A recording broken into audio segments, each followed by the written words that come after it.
Dear student, देखिएगा कल हम लोग 200 क्वेश्चन तक देख लिए थे। आज हमको 201 से लेकर 250 क्वेश्चन तक देखना है। चलिए, तो मेरा पहला क्वेश्चन इस प्रकार का है। क्वेश्चन कह रहा है कि C2H5X यानी कि एराइल हैलाइड के एराइल हैलाइड के दो मॉलिक्यूल की प्रतिक्रिया सोडियम मेटल के साथ ईथर की उपस्थिति में करवाते हैं तो ये आपको बन जाता है डाईफिनाइल। क्या बन जाता है? डाईफिनाइल। तो डाईफिनाइल बन जाता है। इस रिएक्शन को हम लोग कौन रिएक्शन बोलते हैं? तो देखिए, आपको याद करवाए थे कि जब एराइल हैलाइड के दो मॉलिक्यूल की प्रतिक्रिया सोडियम धातु के साथ ईथर की उपस्थिति में करवाते हैं तो ये बनता है क्या? डाईफिनाइल। और इस रिएक्शन को हम लोग बोलते हैं फिटिंग रिएक्शन। कौन सा रिएक्शन? Fitting reaction. ये रिएक्शन को हम लोग बोलेंगे फिटिंग रिएक्शन। तो नेक्स्ट आंसर आपका हो जाएगा ए। चलिए नेक्स्ट क्वेश्चन करे, प्राथमिक एमीन की पहचान किसके द्वारा किया जाता है? प्राइमरी एमीन जो है, प्राथमिक एमीन की जो पहचान होता है, प्राथमिक एमीन की पहचान किसके द्वारा किया जाता है? तो देखिए, आपको ये होता है कार्बाइल एमीन रिएक्शन में। देखिए, कार्बाइल एमीन रिएक्शन में होता है जब ये CH3Cl3 + KOH क्लोरोफॉर्म्स के साथ प्राइमरी एमीन जब इसमें आपको करवाया जाता है कि प्राइमरी एमीन को क्लोरोफॉर्म्स और पोटेशियम हाइड्रोक्साइड के साथ करवाते हैं तो बनता है आइसोसाइनाइड का फॉर्मेशन। तो किसके द्वारा पहचान किया जाता है? तो ये आपका हो जाएगा CHCl3 और KOH यानी कि क्लोरोफॉर्म्स और पोटेशियम हाइड्रोक्साइड के द्वारा। क्लोरोफॉर्म्स, इसका नाम है क्लोरोफॉर्म्स। इसका नाम आपका हो जाएगा क्लोरोफॉर्म्स। इसका देखिए जो उपयोग किया जाता है क्या चीज़ में? निश्चेतक में। किस चीज़ में? निश्चेतक में। क्लोरोफॉर्म्स का इस्तेमाल निश्चेतक या इसी को हम लोग बेहोशी में इसका इस्तेमाल करते हैं। क्या चीज़ में? बेहोशी में। अब ये रिएक्शन देखिए आपका जो है कार्बाइल एमीन रिएक्शन होता है। कौन रिएक्शन होता है? Carbyl amine reaction. Carbyl amine reaction में देखिए अब कह रहा है कि पहचान किसके द्वारा? तो कार्बाइल एमीन रिएक्शन के द्वारा जो बनता है आइसोसाइनाइड का फॉर्मेशन होता है। कार्बाइल एमीन रिएक्शन के द्वारा आइसोसाइनाइड का फॉर्मेशन होता है। आइसोसाइनाइड का अब देखिए इसमें किया जाता है क्या? तो अमीन के कह रहा है हुआ तो प्राथमिक अमीन, तो इसमें मान लिया जाए ले लिए CH3CH2 और NH2 ले लिए हैं तो ये आपका हो गया इथाइल अमीन। ये इथाइल अमीन है, इथाइल अमीन। NH2 मतलब हो गया प्राइमरी अमीन, 1 डिग्री अमीन। अब इसको जब CHCl3 यानी कि क्लोरोफॉर्म्स और प्लस पोटेशियम हाइड्रोक्साइड के साथ इसको बार्मिंग करते हैं, अल्कोहलिक KOH के साथ बार्मिंग करते हैं यानी हीट करते हैं तो ये बन जाता है CH3CH2 और NC मतलब हो गया आइसोसाइनाइड, इसका नाम हो गया। और ये 3KCl और ये 3H2O इसका नाम हो गया इथाइल आइसोसाइनाइड। इसका नाम हो गया इथाइल आइसोसाइनाइड। ये बन गया इथाइल आइसोसाइनाइड। चलिए नेक्स्ट क्वेश्चन बाबू, कह रहा है एस्कॉर्बिक अम्ल है। एस्कॉर्बिक अम्ल जो है, एस्कॉर्बिक एसिड क्या है? विटामिन है। एस्कॉर्बिक एसिड आपका विटामिन है, एंजाइम है, प्रोटीन है। तो एस्कॉर्बिक एसिड जो आपका हो जाएगा क्या है? विटामिन है। विटामिन का खोज देखिए फंक के द्वारा किया गया, याद रखना है। फंक के द्वारा विटामिन ए का रासायनिक नाम रेटिनॉल। विटामिन ए की कमी से रतौंधी रोग होता है। नेक्स्ट क्वेश्चन, वह पदार्थ जो शरीर के तापमान को कम करता है, वह पदार्थ जो शरीर के तापमान को कम करता है, बॉडी के टेम्परेचर को रिड्यूस करता है, क्या कहलाएगा? बोलेगा जल्दी रिप्लाई करना है बउआ। तो ये कहलाएगा क्या? एंटीपायरेटिक यानी कि जड़नाशक कहलाएगा। क्या कहलाएगा? जड़नाशक। और दर्द हरेगा तो कहलाएगा एनाल्जेसिक। और एंटीबायोटिक आप जानवे करते हैं, पहला एंटीबायोटिक मेडिसिन आपका पेनिसिलिन है, जिसका खोज किसके द्वारा? ए फ्लेमिंग के द्वारा। किसके द्वारा? ए फ्लेमिंग के द्वारा। ए फ्लेमिंग का मतलब होता है अलेक्जेंडर फ्लेमिंग के द्वारा। फर्स्ट एंटीबायोटिक मेडिसिन पेनिसिलिन है, जिसका डिस्कवर अलेक्जेंडर फ्लेमिंग के द्वारा किया गया। नेक्स्ट क्वेश्चन, रबा में जब इलेक्ट्रॉन ऋणायन द्वारा खाली स्थान यानी वैकेंट स्पेस में पकड़ लिया जाता है तो यह कौन सा दोष उत्पन्न होता है? When an electron occupy the empty space of negatively charge ion then the defect in crystal is, कौन सा डिफेक्ट कहलाएगा? तो फ्रैंकल डिफेक्ट कहलाएगा। एफ सेंटर कहलाएगा। स्कॉटकी डिफेक्ट में याद रखना है, इसमें जो होता है डेंसिटी, स्कॉटकी डिफेक्ट का जो डेंसिटी होता है विद्यार्थी जी, इसका जो डेंसिटी होता है क्या करेगा? डिक्रीज कर देगा। क्या करेगा? डिक्रीज करेगा। डिक्रीज का मतलब होता है घटना, ये क्या हो जाएगा? घट जाएगा। और फ्रैंकल डिफेक्ट का जो डेंसिटी होता है, डेंसिटी इसका रिमेन सेम, इसका जो डेंसिटी है क्या हो जाएगा? Remain same. रिमेन सेम, यानी इस पर कोई प्रभाव पड़ने वाला नहीं है, इस पर कोई प्रभाव पड़ने वाला नहीं। चलिए, कह रहा है बेदावादार ठोस। चलिए नेक्स्ट क्वेश्चन आपका है, बेरावादार ठोस का उदाहरण है। बेरावादार ठोस यानी पूछ रहा है कि एमोर्फस सॉलिड कौन है। एमोर्फस सॉलिड का उदाहरण है एमोर्फस सॉलिड। एमोर्फस सॉलिड जो है, एमोर्फस सॉलिड का उदाहरण क्या है? तो देखिए, जिसमें ज्योमेट्रिकल स्ट्रक्चर जो होगा, इसमें ज्योमेट्रिकल स्ट्रक्चर जो होगा, ज्योमेट्रिकल स्ट्रक्चर होगा इनडिफिनिट। क्या हो जाएगा? इनडिफिनिट। ज्योमेट्रिकल स्ट्रक्चर इनडिफिनिट होता है और इसका सीपीएस जो होता है कंस्टिट्यूएंट पार्टिकल इरेगुलर होता है। क्या होता है? इरेगुलर होता है। इरेगुलर होता है, यानी निश्चित ज्यामितीय आकृति प्रदर्शित इसमें नहीं करता है और अवयवी का लगातार क्रम में सजा नहीं होता है। एग्जाम्पल की बात करेंगे, ग्लास प्लास्टिक रबड़, सेलोफैन और टेफ्लॉन। चलिए एग्जाम्पल आपका ये आपका हो जाएगा रबड़। चलिए नेक्स्ट क्वेश्चन बाबू। चलिए,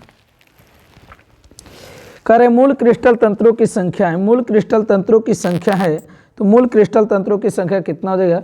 बेसिक क्रिस्टल सिस्टम 7 होता है, याद रखना है आपको। बेसिक क्रिस्टल सिस्टम, मूल क्रिस्टल, ये आपका हो गया ब्रेवियस लेटिस, ये आपका हो गया ब्रेवियस लेटिस की संख्या होता है 14। और इसी में यदि जो क्वेश्चन पूछ देगा कि क्यूबिक में कितना होगा, तो क्यूबिक में होता है 3। और ऑर्थोरोम्बिक पूछेगा, ऑर्थोरोम्बिक पूछेगा तो ऑर्थोरोम्बिक में 4। ये आपका BCC का कोऑर्डिनेशन नंबर है और ये FCC में number of atom per unit cell होता है 4। Number of atom per unit cell क्या होता है? 4।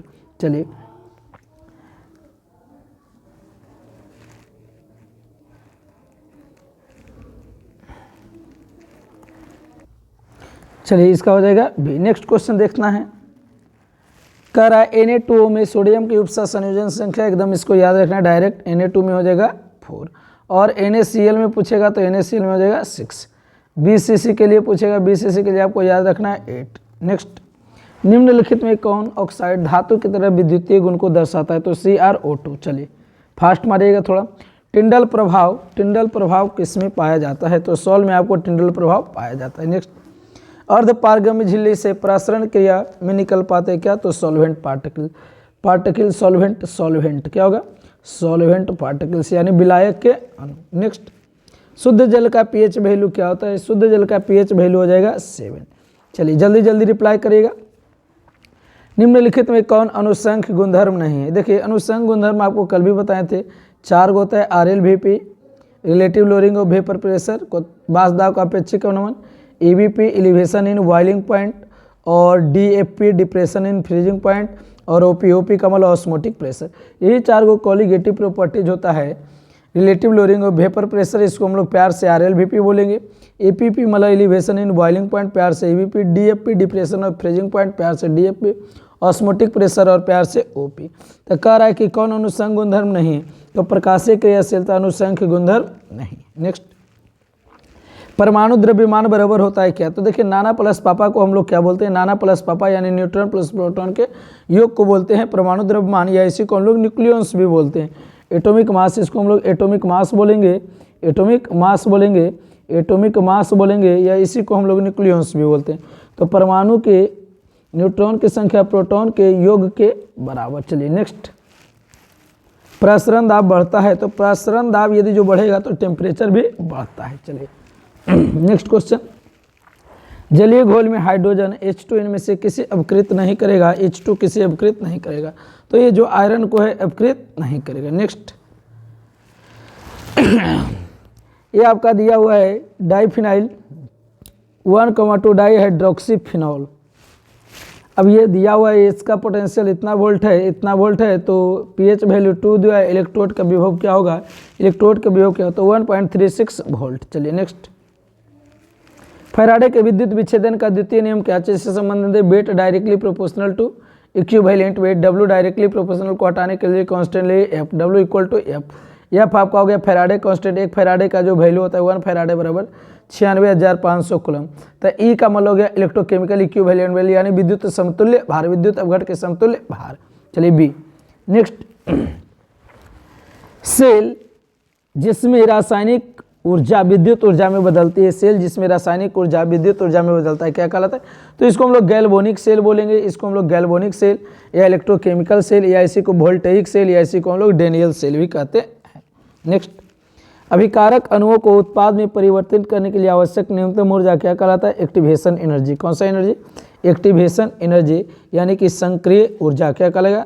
सक्रिय ऊर्जा, activation energy, activation energy, activation energy, activation energy. चलिए नेक्स्ट, आपका ये दिया हुआ 21 कोटि की विक्रिया है, ये आपको जो दिया हुआ 21 कोटि की विक्रिया है CH3COO C8C2H5 वाटर CH3COO, ये आपका कौन चीज़ है? तो फर्स्ट ऑर्डर रिएक्शन। कैसा रिएक्शन है? तो फर्स्ट ऑर्डर रिएक्शन है, फर्स्ट ऑर्डर रिएक्शन बी। चलिए next, H2 + Cl2 Surya Prakash की HCl बनाता है, तो यह विक्रिया क्या होता है? Zero order reaction. चलिए इसको एकदम याद रखना है, MBBI ये क्वेश्चन डायरेक्ट गैस है। चलिए नेक्स्ट क्वेश्चन है, किसी वस्तु की प्रतिक्रिया करने का दर निर्भर करता है, प्रतिक्रिया करने का दर निर्भर करता है क्या चीज़ पर? तो एक्टिव मास पर। क्या चीज़ पर? एक्टिव मास पर। क्या चीज़ पर? Active mass. चलिए नेक्स्ट क्वेश्चन, रासायनिक अधिशोषण में कितनी परतें होती है? तो रासायनिक अधिशोषण में जो परत होगा कितना होता है? एक परत। नेक्स्ट, निम्न में से किसमें टिंडल प्रभाव नहीं पाया जाता है? निम्नलिखित में से किसमें टिंडल प्रभाव नहीं पाया जाता है? टिंडल प्रभाव नहीं पाया जाता है तो चीनी के घोल में। नेक्स्ट, दूध एक उदाहरण है किसका? तो दूध जो एक उदाहरण है किसका? तो पायास का, इमल्सन का, इमल्सन, इमल्सन, इमल्सन का, किसका? इमल्सन का, इमल्सन, पायास का। नेक्स्ट, सामान्य ताप एवं दाब पर किसी गैस के 1 मोल का आयतन कितना लीटर? MBBI, ये भी क्वेश्चन को देखते रहना है, वो MBBI मोस्ट भी MBBI 228 के आपका क्या हो जाएगा? 228 का हो जाएगा 22.4 लीटर। निम्नलिखित में से कौन कोलॉइडल घोल नहीं है? कौन कोलॉइडल घोल नहीं है? तो बताइएगा जल्दी जल्दी कि कोलॉइडल घोल नहीं है, कोलॉइडल घोल नहीं है, तो क्या हो जाएगा? जल आपका कोलॉइडल घोल नहीं। नेक्स्ट, निम्नलिखित में से ठोस समुदाय कौन है? ठोस समुदाय कौन है? तो संश्लेषित जेम आपका ठोस समुदाय है। नेक्स्ट क्वेश्चन, बात्या भट्टी में निम्नलिखित में से किस ऑक्साइड का अपचयन होता है? किस ऑक्साइड का अपचयन होता है? तो आयरन का ऑक्साइड। नेक्स्ट, कॉपर का मुख्य अयस्क क्या होता है? तो कॉपर का मुख्य अयस्क होता है copper pyrite CuFeS2, copper pyrite. ये आपका हो गया कॉपर के लिए, कॉपर का मुख्य अयस्क ये हो गया, देखिए याद रखना है। आयरन के लिए मुख्य हो जाएगा Fe2O3 हेमेटाइट हो गया।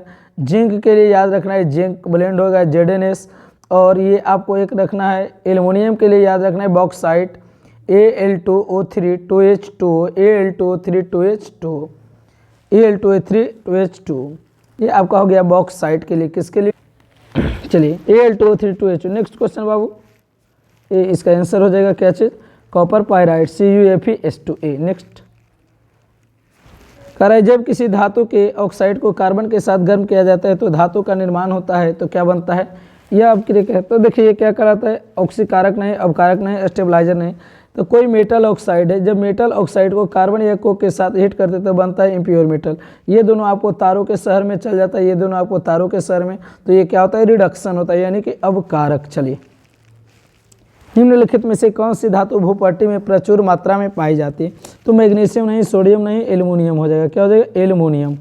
चलिए नेक्स्ट, डोलामाइट खनिज में पाया जाता है, तो डोलामाइट खनिज में आपका जो पाया जाएगा तो क्या पाया? मैग्नीशियम होता है डोलोमाइट में, मैग्नीशियम। नेक्स्ट, गैलेना किसका अयस्क है? गैलेना जो आपका है लेड का अयस्क है, PbS होता है गैलेना का फॉर्मूला, तो PbS लेड। चलिए नेक्स्ट, निम्नलिखित में से सबसे बड़ा बॉन्ड एंगल किस में पाया जाता है? बॉन्ड एंगल किस में पाया जाता है? तो देखिए आपका NH3 में बॉन्ड एंगल सबसे ज़्यादा होगा। H2SO4 है, क्या है? H2SO4 डायरेक्ट एकदम ये सब याद रखना है, क्या हो जाएगा? Dibasic acid. कौन सा एसिड? Dibasic acid. अब देखिए H2SO4 के लिए कुछ कहानी बता देते। H2SO4 जो है ये आपका जो है सबसे पहले ये सल्फ्यूरिक एसिड है, ये आपको सल्फ्यूरिक, इसका नाम हो जाएगा कौन सा एसिड, सल्फ्यूरिक एसिड।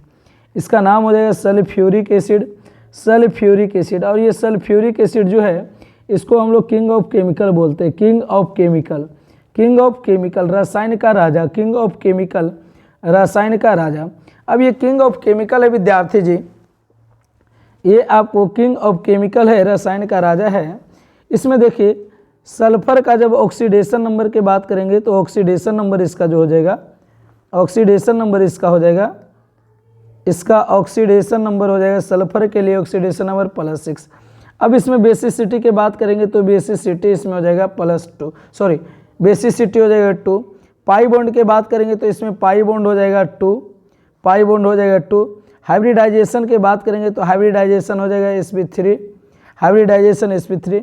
इसका स्ट्रक्चर की बात करेंगे तो स्ट्रक्चर जो है आपका हो जाएगा टेट्राहेड्रल, स्ट्रक्चर हो जाएगा टेट्राहेड्रल, स्ट्रक्चर हो जाएगा टेट्राहेड्रल। और शेप भी इसका हो जाएगा पिरामिडल, शेप क्या हो जाएगा, पिरामिडल, शेप हो जाएगा पिरामिडल, शेप हो जाएगा पिरामिडल। चलिए नेक्स्ट क्वेश्चन,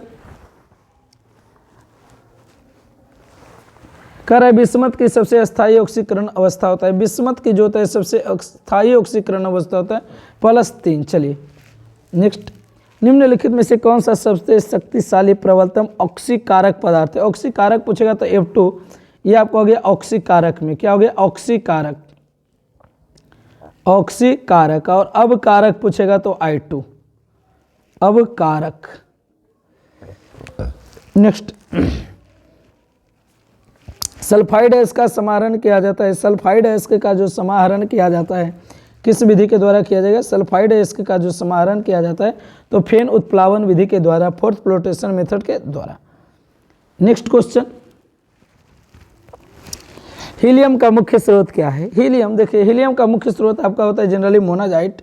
हीलियम का जो मुख्य स्रोत होगा मोनाजाइट। अब कुछ नहीं देगा, सूर्य देगा तो इसको माना सूर्य का प्रकाश।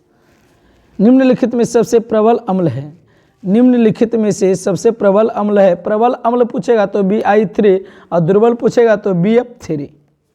निम्नलिखित में से किसका बंधन कोण सबसे अधिक है, बंधन कोण सबसे अधिक है तो बॉन्ड एंगल सबसे ज़्यादा जो होगा किसका, NH3 का। NH3 का नाम क्या है वो, अमोनिया, क्या नाम है, अमोनिया, इसका नाम है अमोनिया। इसमें नाइट्रोजन का जो हाइब्रिडाइजेशन होता है, हाइब्रिडाइजेशन हो जाएगा sp3, हाइब्रिडाइजेशन sp3। इसमें देखिए एक लोन पेयर होता है, अमोनिया जो है NH3 है, इसमें एक लोन पेयर होता है और एक लोन पेयर होने के कारण, एक LP होने के कारण इसको हम लोग क्या बोलते हैं, Lewis, ammonia is Lewis base, ammonia is Lewis base. एक क्वेश्चन आता है कि अमोनिया लुईस क्षार है क्यों, तो अमोनिया के पास एक लोन पेयर होता है, यही कारण है कि अमोनिया को हम लोग लुईस क्षार कहते हैं। अमोनिया में नाइट्रोजन का हाइब्रिडाइजेशन sp3। चलिए नेक्स्ट, अनुचुंबक गुण प्रदर्शित करता है, अनुचुंबक गुण प्रदर्शित क्या करेगा, O2, क्या करेगा, O2। चलिए नेक्स्ट क्वेश्चन, करें निम्नलिखित में से कौन सा धातु अम्ल से अभिक्रिया करके हाइड्रोजन गैस मुक्त नहीं करता है, अम्ल से अभिक्रिया करके हाइड्रोजन गैस मुक्त नहीं करता है तो जिंक जो है अम्ल से अभिक्रिया कर हाइड्रोजन गैस मुक्त नहीं करेगा। नेक्स्ट, जब FeOH हॉल 3 सॉल्ट में NaCl का घोल मिलाया जाता है तो NaCl का घोल मिलाया जाता है तो क्या है, FeOH3 क्या हो जाता है, अवक्षेपित हो जाता है। चलिए नेक्स्ट, डी ऑर्बिटल का आकार होता है, देखिए ये आपका जो होता है जो गोलीय होता है स्फेरिकल होता है, ये एस ऑर्बिटल के लिए होता है, ये एस के लिए होता है, ये एस के लिए होता है, डी के लिए आपका होता है डबल डम्बेल। चलिए नेक्स्ट, संक्रमण तत्व को हम लोग क्या बोलते हैं, धातु अधातु क्या बोलते हैं, तो ये डी ब्लॉक का एलिमेंट, कौन block, D block element, D block element का लगेगा, डी ब्लॉक का तत्व का लगेगा, डी ब्लॉक का तत्व, ये आपका डी ब्लॉक का तत्व। नेक्स्ट, हमेशा स्वतंत्र अवस्था में, हमेशा स्वतंत्र अवस्था में पाए जाने वाला धातु है, हमेशा स्वतंत्र अवस्था में पाए जाने वाला धातु क्या है, फ्री स्टेट में आपको आ जाएगा सोना, फ्री स्टेट में आ जाएगा सोना। चलिए नेक्स्ट, H2PtCl6 का IPSC नेम होता है, H2PtCl6 का IPSC नेम होता है, क्या होता है, तो देखिए बताना है, ये आपका डाई हाइड्रोजन, डाई हेक्सा नहीं होगा, चलिए गलत बात है, डाई हेक्सा नहीं होगा, गलत बात है। चलिए सबसे पहले लिख देना है हाइड्रोजन, उसके बाद हेक्सा क्लोरिडो, प्लेटिनम और 4, ये आपका, अब उसके बाद देखिए हाइड्रोजन हेक्सा क्लोराइडो, हाइड्रोजन हेक्सा क्लोराइडो और उसके बाद प्लेटिनम 2। देखिए तो ये आपका इसका ऑक्सीडेशन नंबर डायरेक्ट 4 में से 2 गया कि 6 में से 2 गया, कितना बचा 4, यानी आपका आंसर हो जाएगा सी। बनाइएगा तो सबसे पहले देखिए पॉजिटिव पार्ट लिखाता है तो H2 है, तो H2 के लिए हम लोग लिख दें क्या चीज़, हाइड्रोजन। H2 के लिए लिख दिए हाइड्रोजन। अब पॉजिटिव का पार्ट के बाद फिर लिखाता है क्या चीज़, लिगैंड। तो लिगैंड कितना टाइम मिल रहा है, 6 टाइम, तो हेक्सा क्या लिखेंगे, हेक्सा। और क्लोरीन के लिए क्या लिखेंगे, क्लोराइडो। क्लोरीन के लिए क्लोराइडो, क्लोराइडो, क्लोराइडो, क्लोरीन के लिए क्लोराइडो। अब उसके बाद लिखना है क्या चीज़, जो मेटल के नाम है, तो मेटल के नाम क्या है, प्लेटिनम है, तो प्लेटिनम लिख दिए। ऑक्सीडेशन नंबर निकालेगा तो ऑक्सीडेशन नंबर निकलेगा 4, इसलिए आंसर आपका हो गया सी। चलिए बोल नेक्स्ट क्वेश्चन, निम्नलिखित में से किसकी आकृति चतुष्फलकीय होता है, तो NiCl4 पर 2 माइनस की आकृति चतुष्फलकीय होता है। नेक्स्ट, निम्नलिखित में से किस यौगिक के केंद्रीय धातु का प्रसंकरण DsP2 होता है, तो इसका देख लेना है। इसका कह रहा है निम्नलिखित यौगिकों के केंद्रीय धातु का हाइब्रिडाइजेशन DsP2 है, DsP2 है, तो इसके लिए आपका आंसर है NiCN का होल 4 पर 2 माइनस। चलिए नेक्स्ट क्वेश्चन बाबू, उष्मा और विद्युत का अच्छा चालक क्या होता है, उष्मा और विद्युत का अच्छा चालक हो जाएगा ग्रेफाइट। ग्रेफाइट के लिए याद रखना है बहुत सारा चीज़। इसके लिए सबसे पहले इसका जो स्ट्रक्चर होगा, स्ट्रक्चर क्या हो जाएगा, हेक्सागोनल, स्ट्रक्चर हो जाएगा हेक्सागोनल, स्ट्रक्चर हो जाएगा हेक्सागोनल। इसका हाइब्रिडाइजेशन की बात करें तो हाइब्रिडाइजेशन sp2। कार्बन कार्बन के बीच का डिस्टेंस की बात करें 141.5 पिकोमीटर, 5 पिकोमीटर। दो लेयर के बीच का डिस्टेंस की बात करेंगे L1 and L2, L1 and L2 distance जो होगा 340 पिकोमीटर, 340 पिकोमीटर, 340 पिकोमीटर। चलिए नेक्स्ट क्वेश्चन क्या है, एल्कीन का सामान्य सूत्र। एल्कीन का सामान्य सूत्र है, एल्कीन का सामान्य सूत्र है, देखिए इसको हम याद करवा देते हैं। सबसे पहले जिंदगी में कभी भूलेबे नहीं करिएगा, हाइड्रोकार्बन देखिए याद रखना है, हाइड्रोकार्बन सबसे पहले, हाइड्रोकार्बन, हाइड्रोकार्बन, हाइड्रोकार्बन दो प्रकार के होते हैं, एक सैचुरेटेड एक अनसैचुरेटेड। अब इसमें देखिए आता है अल्केन, आता है alkane, alkane, alkane, alkane, alkane, alkyne, alkane, alkyne, alkyne. अब देखिए याद रखना है, इसमें सब के लिए लिख दो सबसे पहले CnH2n, CnH2n, इसमें भी लिख दो CnH2n और इसमें भी लिख देगो CnH2n। अब देखिए इसका एक ट्रिक बताते हैं, कर देना है क्या, तो सटाके, सटाके, सटाके, हटाके और घटाके, सटाके हटाके घटाके, तो क्या कर देना है, सटा देना है। क्या सटा देना है, देखिए तब +2 सटा दिए, +2 हटा दिए और 2 घटा दिए, तो CnH2n +2 अल्केन के, CnH2n -2 अल्काइन के और CnH2n अल्केन। यानी देखिए ये जो आपका हो गया अल्कीन हो गया, ये क्या हो गया अल्कीन, अल्कीन के लिए, ये आपका हो गया अल्केन के लिए, ये हो गया अल्केन के लिए अल्केन, और ये जो हो गया किसके लिए, अल्काइन के लिए। एकदम याद रखना है अल्काइन के लिए। एक याद रखना है साइक्लो अल्केन के लिए, तो साइक्लो अल्केन का जो जनरल फार्मूला होता है CnH2n। एक याद रखना है साइक्लो अल्कीन के लिए, साइक्लो अल्कीन के लिए, और साइक्लो अल्कीन का general formula CnH2n -2, CnH2n -2, CnH2n -2। चलिए ये याद रखेगा। नेक्स्ट CH4 में पूछ रहा है सिग्मा बॉन्ड, डायरेक्ट कोई दिमाग नहीं लगाना है। CH4 यानी कार्बन 1, हाइड्रोजन आपका कितना है 4 है।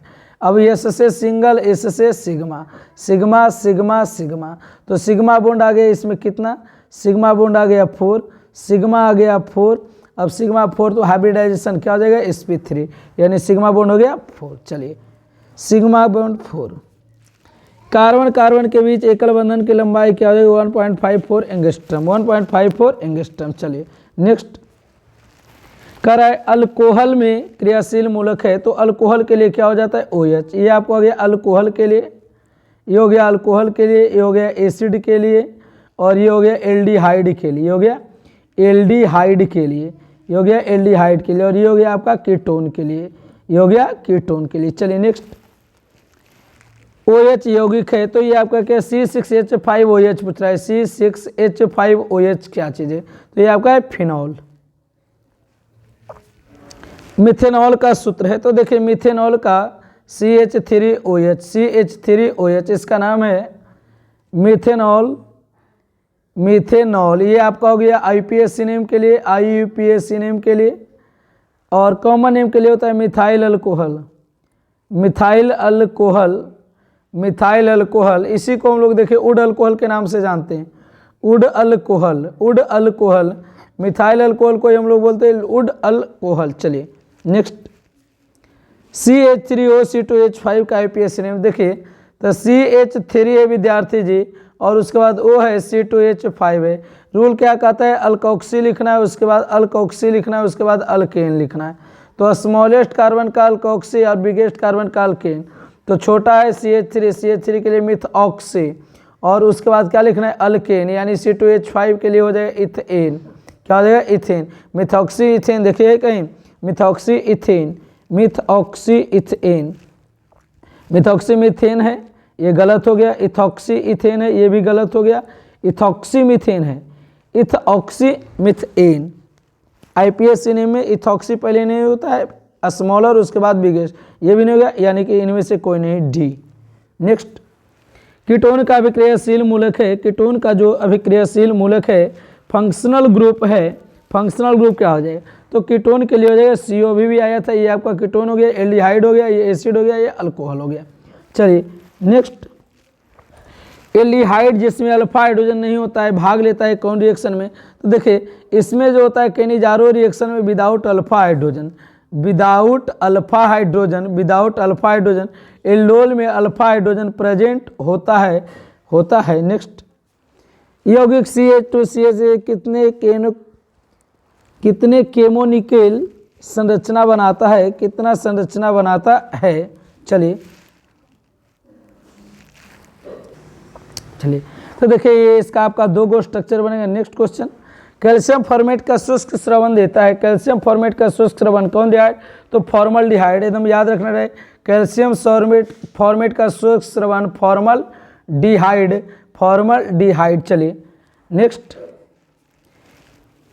अब कह रहा है ये जब बना है नाइट्रोबेंजीन को, जब X कह रहा है क्या, नाइट्रोबेंजीन से आपका बन गया एनिलीन। क्या बन गया, एनिलीन। ये आपका नाइट्रोबेंजीन है, ये आपका नाइट्रोबेंजीन है। अब नाइट्रोबेंजीन से बहुआ बन गया, नाइट्रोबेंजीन से बन गया एनिलीन, तो कह रहा है X क्या होगा, तो SNHCl। चलिए B। नेक्स्ट, मिथाइल अमीन को बनाया जाता है कौन रिएक्शन द्वारा, देखिए उर्ज रिएक्शन के द्वारा बनता है एल्केन, ये नहीं होगा, कन्फर्म है, श्योर। हॉफमैन ब्रोमाइड रिएक्शन के द्वारा बनता है 1 डिग्री एमीन, यानी कि CH3NH2, ये आपको हो गया प्राइमरी एमीन, आंसर मान लीजिए B। नेक्स्ट, एनिलीन एवं एसिटल्डिहाइड प्रतिक्रिया कर, एनिलीन एवं एसिटल्डिहाइड प्रतिक्रिया कर क्या देता है।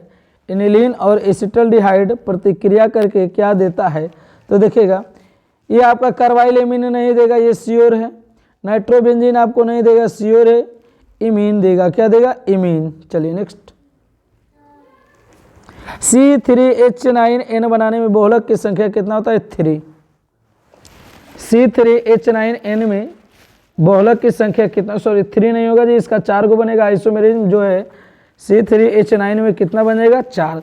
अब कौन कौन बनेगा 4, ये आपको हम दिखला देते हैं, चारों को दिखला देते हैं। कह रहा है C3H9N, तो देखिए वह सबसे पहले आपको ये बन जाएगा, 1 नंबर में पहला स्ट्रक्चर देखिए बन जाएगा, इस प्रकार हो जाएगा CH3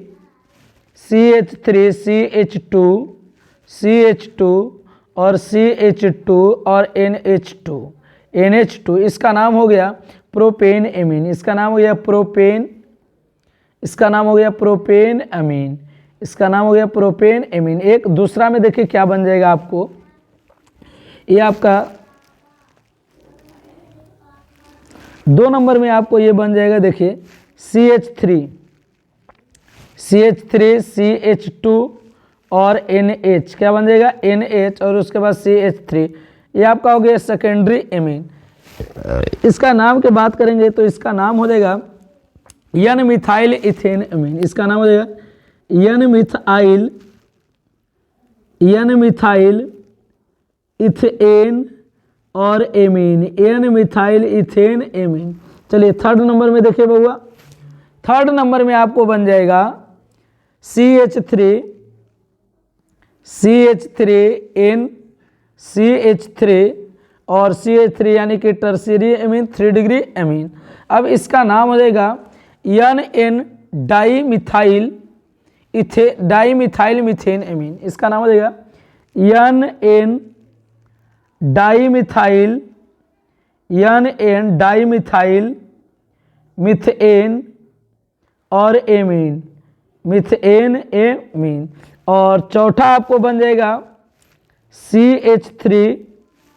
CH3 और उसके बाद हो जाएगा NH2। क्या हो जाएगा? NH2। अब ये आपको हो गया सेकेंडरी एमीन। कौन सा एमीन? Secondary amine. यानी इसका नाम की बात करेंगे तो प्रोपेन, पोजीशन मिला 2 पर और लास्ट में हो गया एमीन, लास्ट में हो गया एमीन। ये आप ये भी आपका प्राइमरी एमीन है, पोजीशन हो गया चेंज। तो कितना बना? 1 2 3 4। चलिए नेक्स्ट आपका आंसर हो जाएगा इसका सी को लॉक कर दिया जाए। नेक्स्ट क्वेश्चन आपको है, निम्नलिखित में कौन बायोडिग्रेडेबल पॉलीमर है? MBBI इसको कर लेना है, वो महाBBI। ये आपका बायोडिग्रेडेबल पॉलीमर जो है, बायोडिग्रेडेबल पॉलीमर जो होगा आपका, बायोडिग्रेडेबल पॉलीमर में आपका आ जाएगा क्या चीज़? सेल्यूलोज। क्या हो जाएगा? सेल्यूलोज। ये आपका PVC है, पॉलीविनाइल क्लोराइड। ये आपका हो गया पॉलीथीन। ये आपका हो गया नायलॉन 66, नायलॉन 66। चलिए नेक्स्ट, कार के टायर में प्रयुक्त होता है। क्या होता है? ब्यूना रबर नहीं होता है, पॉलीथीन नहीं होता है, PVC नहीं होता है। आपका क्या हो जाएगा? ब्यूना रबर पॉलीथीन आपका नहीं होगा, टेफ्लॉन नहीं होगा, PVC नहीं, पॉलीविनाइल क्लोराइड। ये आपका इसमें हो जाएगा क्या? Buena rubber. चलिए नेक्स्ट, कौन सा विटामिन की कमी से रतौंधी होता है? तो विटामिन A की कमी से रतौंधी, B की कमी से बेरी, B की कमी से बेरी, C के कमी से स्कर्वी, C के कमी से स्कर्वी और D के कमी से रिकेट्स। D के कमी से कौन सा रोग है? रिकेट्स। विटामिन D के कमी से रिकेट्स। नेक्स्ट, ग्लूकोज में कायरल कार्बन की संख्या होगा। ग्लूकोज में देखिए, ग्लूकोज में कायरल कार्बन होता है 4 गो और फ्रुक्टोज में होता है 3। कैसे देख लेना है? दोनों का फॉर्मूला होता है C6H12O6, C6H12O6। अब देखिए इसमें जो होता है 1 2 3 4 5 और 6। अब ये एक में होता है देखिए कि एल्डो शुगर, एक होता है कीटो शुगर, एक होता है एल्डो शुगर और एक होता है कीटो शुगर। ये आपका हो गया, ये आपका हो गया ग्लूकोज के लिए, आपका हो गया ग्लूकोज के लिए और ये आपका हो गया ग्लूकोज के लिए। अब इसमें देखिए कायरल कार्बन जो है, कायरल कार्बन इसमें हो जाएगा 4। डबल बॉन्ड है तो कायरल कार्बन नहीं होगा। 1 स्टार, 2 स्टार, 3 स्टार और 4 स्टार, यानी इसमें C स्टार हो गया कितना? 4। C स्टार को हम लोग बोलते हैं कायरल कार्बन। और फ्रुक्टोज में C6H12O6। अब देखिए इसमें चेंज होता है क्या? दोनों के पापा अलग अलग है लेकिन दोनों चचेरा भाई, 2 2 4 1 5 1 6, दोनों चचेरा भाई है। अब ये आपको हो गया OH H और H। अब देखिए सबसे पहले देखना एक जैसा नहीं होना चाहिए, एक जैसा नहीं होना चाहिए। और आपको एक जैसा हो गया नहीं होगा कायरल कार्बन, डबल बॉन्ड हो गया कायरल कार्बन नहीं होगा। 1 2 3 और इसमें C स्टार कितना हो गया? 3। तो ग्लूकोज में कायरल कार्बन 3 और फ्रुक्टोज में कायरल कार्बन 4। नेक्स्ट आंसर इसका हो जाएगा A 4। नेक्स्ट क्वेश्चन, डिटॉल का उपयोग किया जाता है तो क्या? डिटॉल आपका क्या है? एंटीसेप्टिक है। चलिए नेक्स्ट, कपड़ा धोने का सोडा है Na2CO3 और 10H2, Na2CO3 10H2। चलिए नेक्स्ट, बुझा हुआ चूना, भखरा चूना किसको बोलते हैं? कैल्शियम हाइड्रोक्साइड को, कैल्शियम हाइड्रोक्साइड को। चलिए आज 276 क्वेश्चन तक हो गया। कल आपको हम क्वेश्चन नंबर 300 तक पूरा क्लियर कर देंगे, क्वेश्चन नंबर 300 तक क्लियर कर देंगे। चलिए।